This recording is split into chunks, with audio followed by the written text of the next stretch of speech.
A'udzubillahi minasyaitonirrajim. Bismillahirrahmanirrahim. Assalamualaikum warahmatullahi wabarakatuh. Alhamdulillahirabbil alamin wassalatu wassalamu ala asyrafil anbiya'i wal mursalin wa ala alihi wa sahbihi ajma'in. Subhanaka la ilma lana illa ma 'allamtana innaka antal alimul hakim. Asyhadu an la ilaha illallah wahdahu la syarika lah wa asyhadu anna Muhammadan 'abduhu wa rasuluhu. Allahumma shalli ala sayyidina Muhammad ya karim.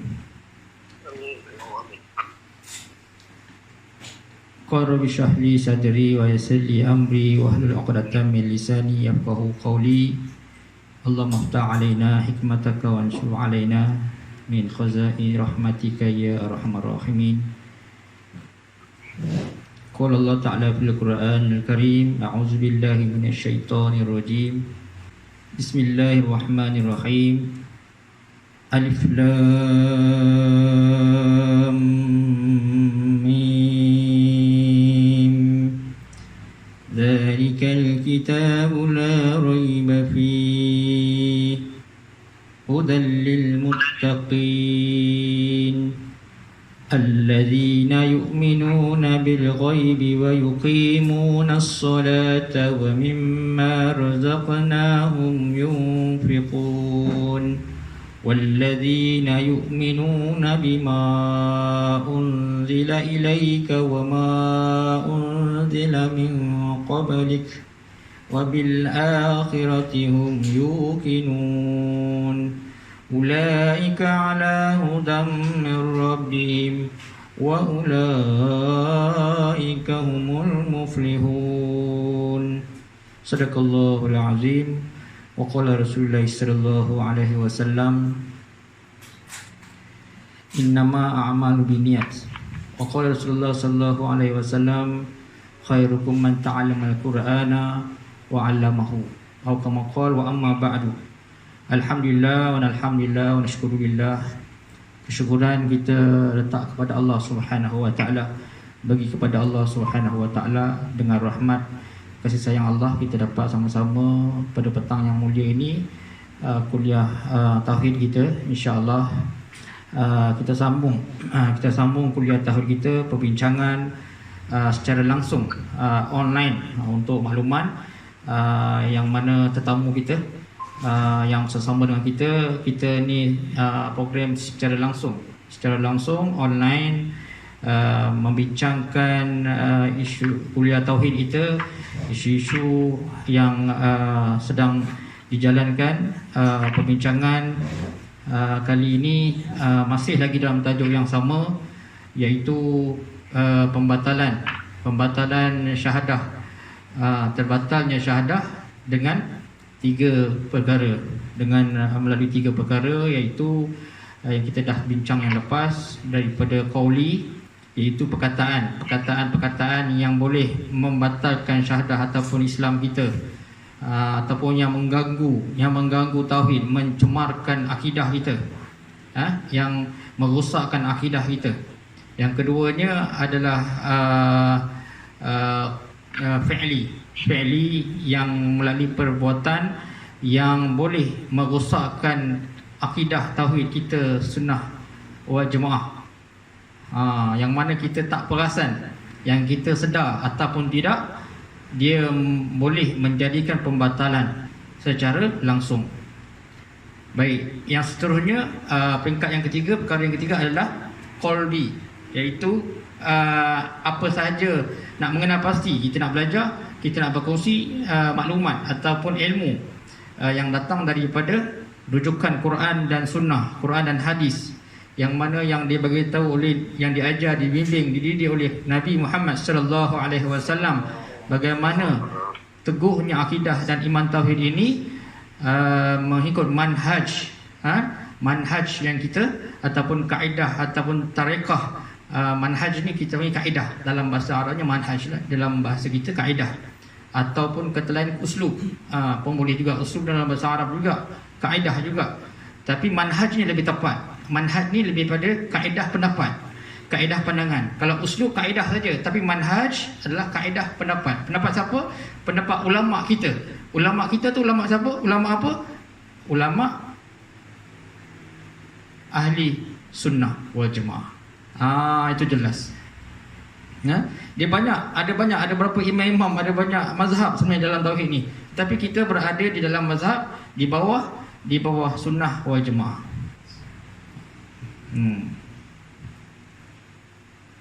Baik, jadi kita akan kupas dalam berkaitan 3 perkara ini tadi. Kita masih lagi di dalam zon ataupun masih lagi dalam perkara yang kedua, iaitu fi'li. InsyaAllah saya kira kita akan rasanya dah sampai hujung untuk perbincangan fi'li. Kita tengok pada perbincangan pada kali inilah, sebab kerana dia secara langsung. Jadi kita lihat bagaimana kupasan dan soal jawab tu tadi. Kita tak ambil masa yang banyak, kita ambil masa yang begitu singkat untuk kita memperjelaskan kemusykilan-kemusykilan yang datang daripada akidah masyarakat kita pada hari ini, insya-Allah. Jadi saya ucap terima kasihlah banyak-banyak pada semua yang hadir, masya-Allah. Ramai nampaknya kali ni. Ramai, walaupun seorang kira ramai kan. Walaupun seorang tambah ramai tuan-tuan. Pada saya ramai kerana seorang ni lah dia akan menjadi dia mampu mengubahkan negara. Jangan main-main. Kerana seorang ni boleh menjahanamkan negara juga. Nampak. Jadi kita punya target kita ni, target kita bukanlah nak tawan negara, tidak. Untuk tawan diri sendiri, untuk kita maintainkan begitu istiqamah di dalam tauhid, istiqamah di dalam pegangan yang betul. Kalau tersilap, tersalah, tersasar, terjebak ataupun terbabit kan, terlibat ataupun kita panggil apa tu, kalau langgar atau apa, kita bawa kereta betul, kita terlanggar, kita panggil apa? Terbabas. Terbabas sangat penting tuan-tuan. Ini yang kita nak adjustment dari segi kita punya sistem driving kita, sistem kita memandu kita dalam dunia alam pengajian ni, insya-Allah. Kita filing balik, kita sistemkan balik, kita panggil update lah. Kalau kata bahasa Abang Aziman, update ilmu. Lepas update ilmu, upgrade ilmu pula. Automatic upgrade lah, insya-Allah. Baik. Kalau kita contoh mudah lah, kita nak faham perkara ni, kadang-kadang ramai yang tercecik, apa yang dia cakap-cakap, yang berbual-bual benda-benda yang macam tak ada apa-apa. Dan sebenarnya ada apa-apa. Yang kita nak cuba contoh, sebagai contoh, kita bawa kereta. Kita ada kereta, semua orang ada kereta. Tak ada orang nampak masalah dalam kereta ni, masalah kereta kita. Kita pun tak nampak apa ada masalah dalam kereta kita. Tetapi kita dah tahu dah dia punya deadline dia. Apa deadline dia? Tukar minyak hitam, dah ada date dia. Tukar disc brake, minyak brake, segala minyak semua dah ada, dah date yang tertentu yang perlu kita monitor, yang perlu kita pantau. Kalau kita langgar, habis. Jahanam. Kereta kita yang mahal macam mana pun, brand power pun jahanam. Kan? Sama juga dengan tauhid kita ni, kita tak nampak. Kena cari klinik. Kita nak repair tauhid kita, nak check balik mana balancing dia. Kan, skru-skru mana yang perlu diikat kuat, yang perlu dicek balik, disemak balik, insya-Allah. Baik. Jadi saya rasa itu jelas pada kita, sudah jelas lagi bersuluh. Cuma pada tetamu kita ada tetamu yang tiap minggu ada tetamu. Jadi tetamu kita ni mungkin perlukan penjelasan dari segi situ, insya-Allah. Saya rasa tidak ada banyak masalah, insya-Allah. Saya jemput Abang Man, ada apa-apa nak ucap ni? Sepatah dua kata. Sepatah dua kata dulu. Sepatah dua kata. Assalamualaikum sahabat-sahabat semua. Syukur kita ada dua wakil kita daripada Saudara. Nak tanya Ustaz yang ni, saya nampak itu pasal yang kes bomo tu. Okey, baik. Apa? Pasal yang air kolah 7 kolah. Baik. Pernah ubat pakai air 7 kolah, macam mana? Tujuh kolah yang maksudnya yang mana? Yang bomo yang Maksud saya soalan Menteri yang belah mana? yang menggelepas tu, berjumpa atau berjumpa atau mengamal perbuatan menyalahi syariat Islam. Oh, tidak dijelaskan yang lepas? Jelaskan, tapi saya tak pergi ke detail. Abang Man, tak dapat. Abang Man ulang balik yang lepas, penjelasan yang berkaitan yang lepas.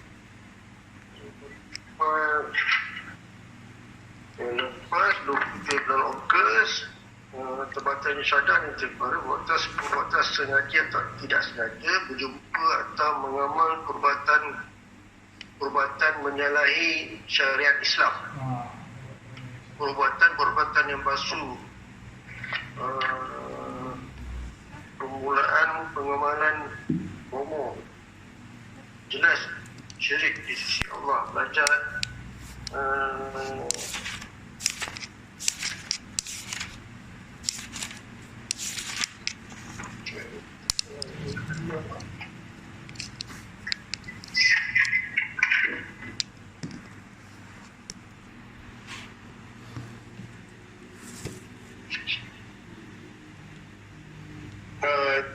yang itulah permulaannya Ustaz. Saya tulis kat sini dan dengan ambil perbuatan daripada bomo-bomo kan.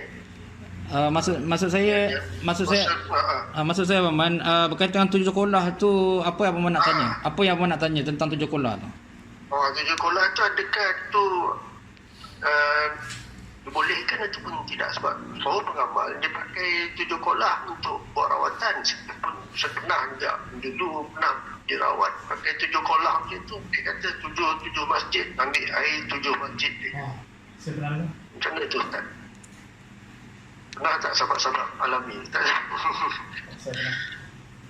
Baik, jadi untuk berkaitan dengan 7 kolah masjid ini, apa yang kita lihat, yang kita dapat lihat dari masyarakat pada hari ini, setengah perawat yang menggunakan 7 kolah air ini, dia mengatakan 7 kolah ni air ini yang telah diguna pakai oleh masyarakat Islam untuk berwuduk.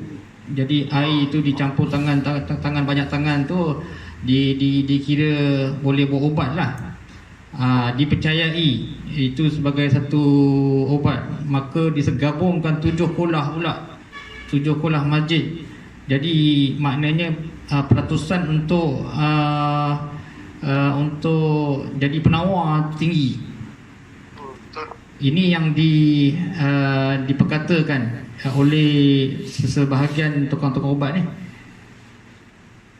Itu statement dia yang kita terima. Tapi dari segi tauhid, dari segi ajaran Islam, perkara ni kalau kita lihat dia, perkara ni saya ingat dia kena tengok daripada dasar dia, baru kita lihat daripada zahir dia. Kalau kita ambil zahir saja, dia boleh jadi dua. Kalau kita lihat daripada zahir saja, dia boleh dua. Sama ada dia boleh, sama ada tak boleh. Dia boleh jadi jatuh kepada dua bahagian. Bolehnya kenapa, tak bolehnya kenapa. Tetapi kalau kita ambil daripada dasar tu maksudnya daripada sumber, usul dan juga niat kita panggil. Niat tu kita panggil dalam bahasa tauhid ni kita panggil i'tiqad. Kita panggil i'tiqad. Boleh catat nota ni. I'tiqad ini kita kata pegangan. Pegangan. Akidah ni dia tajuk lebih besar lah. Akidah ni pegangan juga, tetapi dia ikatan. Akidah, tetapi i'tiqad adalah pegangan di dalam hati. Benda tu berkait dengan qalbi, yang akan kita bincangkan tak lama lagi selepas fi'li ni. Tetapi oleh kerana terlibat tersabitnya dua perkara, dia dah ambil air kolah tadi, jadi dah jadi perbuatan. Apabila kita sabitkan perbuatan saja, dia akan jatuh kepada dua bahagian.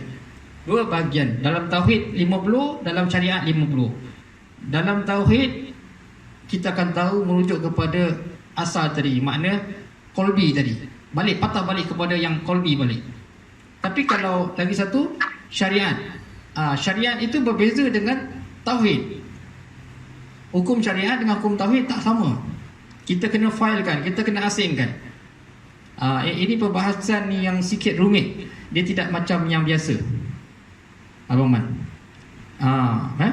InsyaAllah. Tapi lebih kurang maknanya, kalau kita ambil segi fi'li, perbuatan dia tak jatuh secara rumusan, secara syumul, secara sempurna. Dia kena ambil daripada syariah dan juga tauhid. Tapi kalau kita ambil daripada qalbi, kita balik kepada i'tikad. Apa i'tikad dia? Apa i'tikad kita? Ataupun apa i'tikad tukang ubat tadi? Yang menjadi salah di sini dalam tauhid, isu tauhid adalah i'tikad, pegangan kita yang salah ialah syirik. Yang mana syirik? Apa pula itu syirik? Syirik bermaksud apa? Bukan. Syirik ini maksud dia adalah meletakkan perkongsian. Apa kongsinya? Adanya kuasa lain daripada Allah. Berkongsi kuasa kita panggil. Maknanya kalau kata kita letak i'tikad, pegangan kita aiqolah ni adalah kuasa. Maknanya Allah pun maha kuasa. Allah kan yang dalam masjid. Masjid ni kan Allah punya katanya. Tempat sujud pada Allah. Dah betul lah. Di samping tu aiqolah ni pun kuasa juga. Tu dia.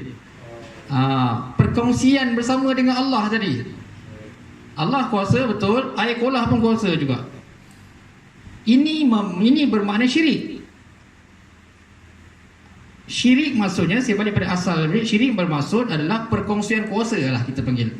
Perkongsian kuasa ataupun perkongsian Tuhan. Itu yang balik yang lepas perbincangan kita yang lepas. Kita solat dah betul, letak pula berhala. Perkongsian. Betul nampak? Semayang dah betul tapi letak gambar atau nenek moyang sebagai peringatan bersama dengan solat kita. Campur kita panggil. Campur maknanya syirik. Syirik ni percampuran ataupun perkongsian. Perkongsian apa? Perkongsian kuasa ataupun perkongsian Tuhan tadi. Betul juga yang dia katakan syirik ni menduakan. Itu seerti juga. Menduakan. Tapi lebih tepat adalah perkongsian kuasa tadi. Memang biasanya kita akan cakap menduakan lah. Kalau menduakan ni dia, kalau menduakan dia lebih kepada contoh orang kafir kan, dia sembah berhala, dia tak sembahyang kita. Tu menduakan Allah. Dia menduakan, itu menduakan. Maknanya dia kafir. Yang ni kita, dalam kita macam ni berserban. Dalam kita ceramah. Dalam kita ni paling hampir dengan orang Islam. Itu namanya syirik. Syirik tak letak kepada sana. Syirik tak letak pada orang kafir. Syirik tak letak kepada orang kafir. Syirik letak kepada orang kita. Orang Islam. Sebab tu orang kafir tak pernah dia ambil aiqolah kat masjid ni. Tak, dia tak ambil. Abang Man jelas Okey, mana kita rujuk kepada yang tadi, asal i'tikad, pegangan tadi. Pegangan apa ni? Pegangan kita yang kita kena cek balik. Kalau kita rujuk kepada Rasulullah SAW beritahu, laisa kamitslihi syai'un wa huwa samiul alim. Allah Taala pada dalam surah, dalam Quran pun ada cakap, ada rakaman. Laisa kamitslihi syai'un. Dia tidak mahu, Allah Taala ni tidak mahu meletakkan satu perkara yang sama dengan dia. Sama tinggi, sama rendah, sebiji dengan dia, ataupun sama share, sama kuasa dengan dia, tidak boleh. Itu syarat dia. Baik. Aman? Okey? Kalau kita ambil saja perbuatan saja? Ya. Ustaz, dia banyakkan buat alasan atas alasan cari keberkatan.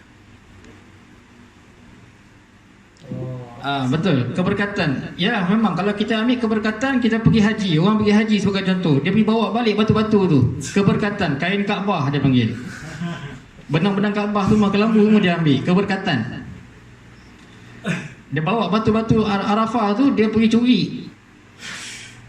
Boleh tak, ini berlaku. Dia sebab akan kejar keberkatan. Tanah haram. Sebab itu begitu banyak tempat syirik dekat sana. Begitu banyak orang yang melanggar agama, akidah yang tersasar di depan Kaabah kerana meletakkan Kaabah sebagai Tuhan. Meletakkan kain Kaabah sebagai ada karomah, ada barakat. Mempercayai ada satu-satu kuasa lain daripada kuasa Allah. Sedangkan kalau kita lihat Sayyidina Umar telah ada beritahu, dia telah beritahu pada Hajar Aswad kan, ya Hajar Aswad, kalaulah aku tak tengok, tak lihat Nabi kucuk kau, nescaya aku tidak akan kucuk kau. Sampai bila-bila Sayyidina Umar beritahu, kalau aku tak nampak Rasulullah kucuk kau, aku tidak akan kucuk kau. Kau tak ada apa-apa bagi aku. Hajar Aswad daripada syurga, tuan-tuan. Sayyidina Umar pangkah habis. Dia cium sebab apa? Dia nampak Rasulullah cium. Tapi dalam hati dia, kau tak ada apa-apa. Kau tak ada apa-apa. Kau bukan Tuhan. Tetapi agama lain melihat, oh inilah batu yang terbaik, inilah batu ada kuasa. Mereka nak curi batu Hajar Aswad ni. Sampai macam tu. Ada.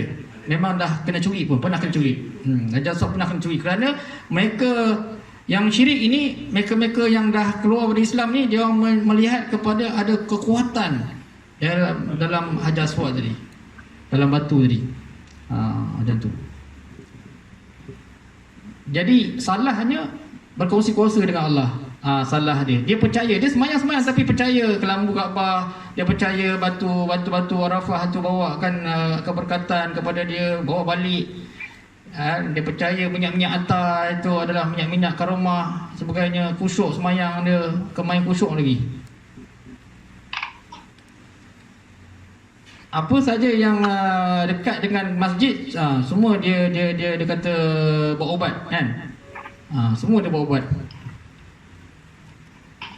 Jadi hati-hati perkara ini. Nampak macam hampir-hampir tapi sebenarnya masih lagi dalam landasan yang salah. Wallahu alam.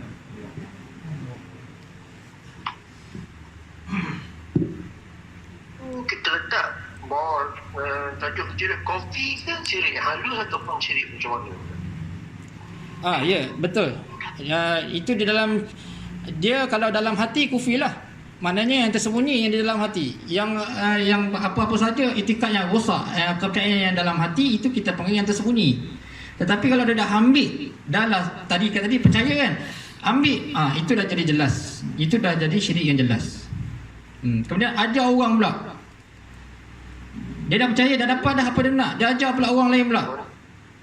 Mana 3 kesalahan yang buat? Ya, 3 kesalahan dah rantai itu sampai akhir zaman. Sampai mana, siapa yang mulakan cerita ni? Siapa yang buat ni? Rantaian tu. Rangkaian dia. Siapa yang mulakan, dia yang dapat dia punya akaun dia. Sampai hari kiamat. Mana kalau dia tak nampak benda ni, payah juga nanti tak terputus kan. Amal kita kalau kita buat satu benda, kita kena taubat balik. Tapi dia tak nampak benda ni macam mana kan? Sebab ini mensyirik, apa saja bentuk-bentuk yang mensyirikkan Allah adalah ejen iblis lah. Anak-anak didik iblis lah, apa lagi. Dan sampai kiamat takkan habis. Ini jalan iblis. Ini memang jalan dia. Sebab itu orang-orang yang bertauhid, orang-orang Allah, mereka mengajak manusia kepada Allah, mereka menyuruh kepada yang hak, membetulkan tauhid, memelihara akidah, i'tiqad yang betul kepada Allah Subhanahu Wa Taala sahaja. Itulah menjadi perbezaan dia. Jadi kalau kita menyeru, mengajak anak-anak kita, keluarga kita, kawan-kawan kita, dia akan kekal sampai akhirat juga. Dia akan menjadi kekal juga. Tembok itu akan kekal sampai akhirat. Jangan main-main. Dia kuliah tauhid kita ni bukan main-main. Kita tembok ni pasang ni tak tahu berapa besar ni. Allah telah sediakan kepada kita dan semua orang yang terlibat dalam program ni, insya-Allah. Besar. Jangan main-main. Baik. Jelas Okey, kita minta apa ni? Ada. Ada lagi Abang Ruslan. Kita bagi orang jauh dulu. Orang dekat banyak ni. Yang pembayaran tu hari kan, kata nak buat sesuatu macam nak jumpa apa tu yang apa promo ke apa dia takkan bayaran tu semua lah itu hari dah jelaskan dan terangkan kan. Ya, Dia kena tetapkan harga dulu kan. betul. Baru tetapkan. Sekarang ni banyak kan. Sekali buat benda-benda dia kira 4,000, 3,000 dia tetapkan bayaran. Ya, bukan tetapkan pembayaran Abang Roslan. Syarat dia kena isytiharkan. Isytiharkan. Isytiharkan, bukan tetapkan. Isytiharkan. Sebelum dia buat rawatan tu, kita kena isytiharkan. Dia kena isytiharkan. Mana tanya sama dia lah. Ya, bincang dulu. Bincang dua hala dulu. Macam mana? 4,000 boleh? 4,000 boleh? Kita tanya dia balik. Tanya dulu. Tanya dululah. Tanya dulu. Jangan dah lepas buat semua tiba-tiba kena bayar 4,000. Pengsan lah orang tu. Itu yang jadi.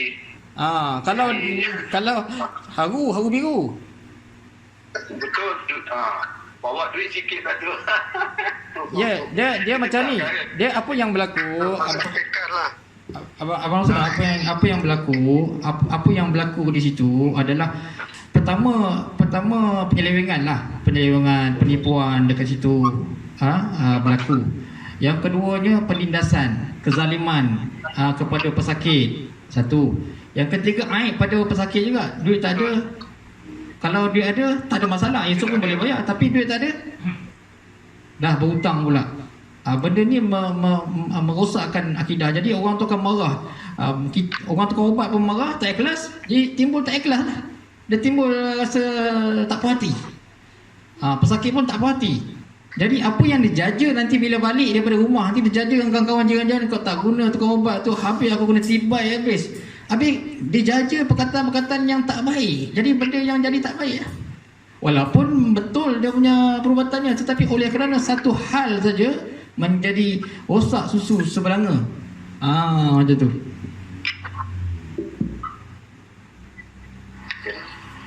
Tapi kalau seloknya Ustaz, kalau ikut kita punya kelas nak bagilah, sepatutnya kan bomok tu akan beritahu lah kalau sepatutnya lah kan. Kalau seloknya macam mana pendapat Ustaz? Okey, baik. Seloknya. Saya faham. Okey, dia perkara macam ni, kalau kita lihat siapa yang kita jumpa, yang pertama kita kena tahu siapa yang kita kena jumpa, iaitu bomoh. Kalau bomoh ni tidak ada undang-undang pada dia boleh letak berapa yang dia nak. Kadang-kadang terlintas kepala dia je. Ikut terlintas. Pengsan kita. Kaki terlintas 5,000, pengsan. Kalau terlintas 500 tak apa. Kalau 5% 5% lah, tak kisahlah. Tapi kalau terlintas 50,000, ni kena buat ni, dah suruh dah sampai, dia kata. Pengsan kita. Tak siapa yang suruh tak tahu. Itu yang berlaku pada kumpulan-kumpulan ni, yang berlaku yang sampai boleh beli tanah, beli bandar, beli kampung, buat teko besar-besar. Kerana duit yang besar lah dia kutip dengan kutipan yang macam ni. Sebab tu dia boleh buat teko sebesar bangunan. Kan? Dia buat sistem bomoh ni, dia buat sistem tu. Jadi kalau mereka tak salah. Dia kata kamu yang datang kat aku, kau tahu aku bomoh. Aku boleh buat apa? Tak ada undang-undang, tak ada ikatan undang kepada bomoh tadi. Tetapi kalau dalam perubatan Islam adanya undang-undang syariah yang perlu dipatuh, yang perlu diikut. Jadi bukan salah bomoh, salah kita pergi pada bomoh. Bukanlah kata bomoh tak berdosa. Bomoh tu berdosa, tapi dari segi salah tu, kalau undang-undang yang salah pada siapa yang datang. Sebab bomoh dah tentu arah, hanya dia terus terang dia bomoh. Tapi kalau dia kata dia perbuatan Islam, kita kena semak balik. Itu kita boleh petikaikan. Kita boleh petikaikan. Allahu a'lam. Bincanglah. Boleh bincang. Okey, Ustaz. Terima kasih. Baik. Okey, kita teruskan. Kita minta Cik Azafi, kita mungkin ada kita ambil ulasan yang lepas lah sikit, penjelasan daripada Cik Azafi, dan mungkin kita boleh sambung selepas tu. Bismillahirrahmanirrahim. Assalamualaikum warahmatullahi wabarakatuh. Terima kasih Ustaz Hafiz menangkan atau memberi peluang buat saya untuk membuat sikit rumusan atau review pada sesi yang lepas. taala insyaallah.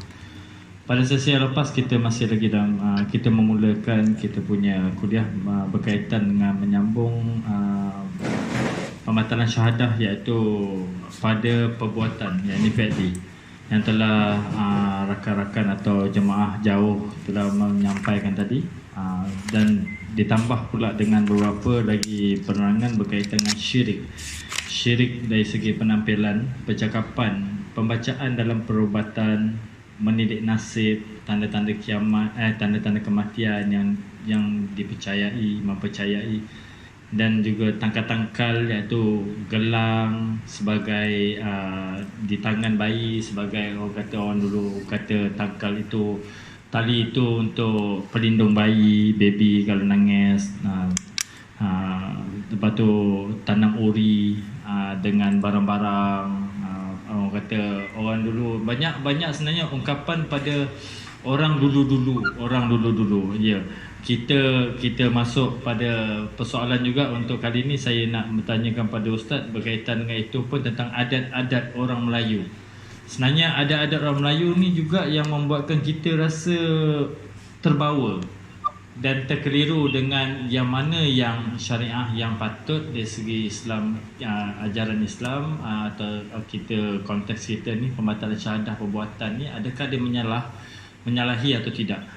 Itu juga konteks soalan yang saya nak ajukan pada Ustaz untuk kali ini, iaitu macam mandi bunga. Kalau orang dulu kata tak ada jodoh, kau ni lambat jodoh, mandi bunga lah katanya. Kau mandi bunga, mandi tujuh bunga katanya. Lepas tu ada pantang-pantang yang dilarang, kau jangan melangkah benggot busut. Orang dulu busut ni kau jangan langgar, nanti kaki patah katanya.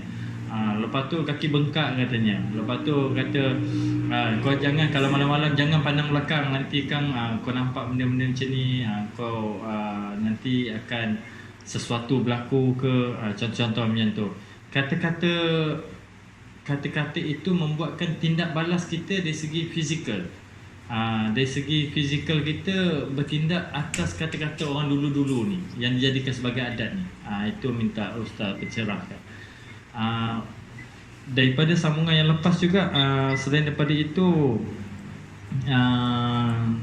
syirik-syirik yang tersembunyi, dan juga ulasan yang lepas juga Ustaz mengatakan mencerahkan berkaitan dengan kata-kata doktor, rawatan-rawatan kerajaan atau rawatan-rawatan moden sekarang. Ya, tanda-tanda kematian yang telah saya sebut yang lepas tadi. Itu juga yang telah diulas oleh Ustaz pada sesi lepas. Dan untuk mengubah bentuk tubuh badannya. Mengubah bentuk tubuh, bentuk susuk tubuh badan dari asal kepada sesuatu yang lain, iaitu bertindik telinga, besarkan kemaluan, mengubah kemaluan, bina badan, tunjuk dia bergantung pada gigi. Kalau bukan, ianya keperluan yang memang mustahak buat kita. Contohnya kita nak buat gigi ni, nak betulkan gigi sebab kita tak nak makan, okey, boleh diharuskan. Tetapi kalau kita buat gigi hanya untuk kecantikan, ataupun letak gigi emas kata kan, yang tu aksesori lah, aksesori, bagi nampak cantik sikit kan, shining dari jauh nampak mahal. Dia kalau yang hitam ke putih pun sama, terlipat juga. Ya Ustaz. Okey, baik. Hitam ke putih pun, black and white katanya.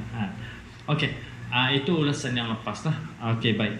Bagi sesi yang lepas juga, sepanjang seminggu ni saya memikirkan tentang soalan-soalan yang telah kita selami lah sepanjang seminggu ni daripada apa yang review yang lepas. Saya terfikir untuk tanya pada soalan pada Ustaz, iaitu yang pertama tentang capar Rasulullah. Sebelum ni saya ada kemukakan dalam grup, tapi oleh kerana kita buat online ni, so saya nak minta Ustaz pencerahkan tentang capar Rasulullah, iaitu ada beberapa perbezaan pandangan ilmuwan yang dalam media sosial rata-rata sekarang ni dah viral lah kiranya, tentang perbezaan ni, iaitu capar ini dianggap seperti diangkat tinggi. Perbezaan pandangan yang ilmuwan dari segi capar Rasulullah. Kedua, tentang bagaimana pula kalau individu tu atau seseorang itu menganggap makam ziarah makam. Makam wali yang selama ni rasa rindu nak ziarah ataupun buat satu rutin ziarah makam-makam wali, guru-guru ulama ke, sampai ke tahap dia meminta sesuatu di makam. Bagaimana tu?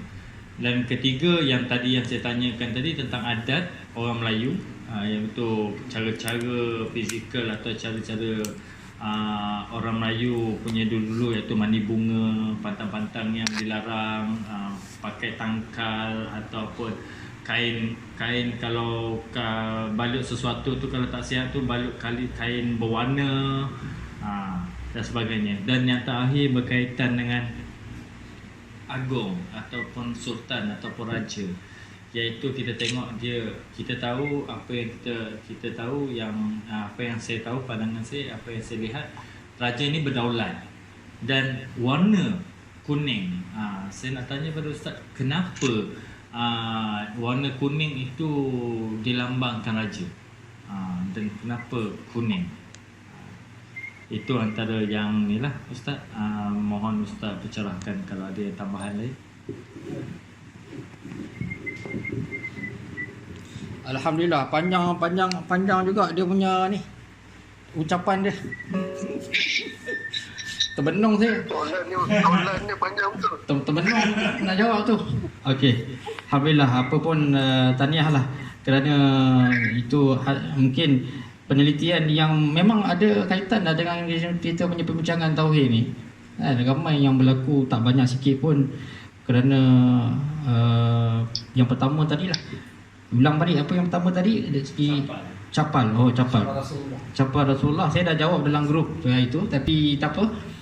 Baik, saya nak jelaskan tentang berkaitan dengan capal ini. Tuan-tuan yang dirahmati Allah, hari ini menjadi permasalahan kita dalam media kita, berlakunya perbahasan yang tak sudah, kita panggil. Abang Man setuju Abang Man ikut dia orang punya perbahasan tu? Ada? Tak ikut sangat.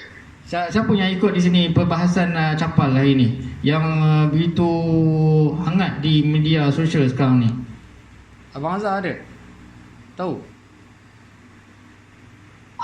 Tak tahu Ustaz. Abang Ruslan ada maklumat? Okey, tak ada maklumat. Baik. Okey, baik. Abang Ruslan tu suara tu tak ada, tak nampak, tak dengar. Okey, baik. Tak ada maklumat. Tak ada maklumat Tak ada maklumat. Tak ada maklumat. Baik. Jadi saya bagi maklumat lah. Alang-alang dah tak ada tu, kita bagi maklumat. Kita kongsi maklumat. Baik. Terima kasih. Sekarang ni isu kalau kita lihat di dada-dada media, antara perang ulama' dengan ulama' ni bergaduh pasal capal Nabi. Bergaduh pasal capal Nabi, yang mana sebagai ulama' menjelaskan hadis-hadis yang berkaitan dengan cerita kisah-kisah sejarah Isra' Mi'raj sebagai contoh kan. Kemudian dia orang pertikaikan daripada mana mantan dan juga sumber hadis-hadis tersebut. Dan kemudian ulama' yang sebelah ni pun pandai juga, dia pun cerdik juga, dia pun mahir juga. Tetapi dia antara mereka ni berlaku pada hari ni sampai ke tahap mana, sampai mana capal ni sampai kan. Kemudian ada yang mengatakan cerita tu palsu, di antara mereka juga cerita cakap pasal palsu dan sebagainya. Jadi pada orang awam ni memang saya lihat betul lah tu, akan menjadi mangsa keadaan. Kita yang awam ni tak tahu mana nak datang, mana nak jalan, mana nak pegang kan. Sebenarnya apa capal punya hal pun kita jadi hal kan. Ni jadi hal tak ada masalah, tapi dia ada kaitan dengan tauhid. Sebab apa? Capal ni capal Nabi, kan salah, kan dihina. Berapa ramai orang hina capal Nabi, ramai orang hina Rasulullah SAW.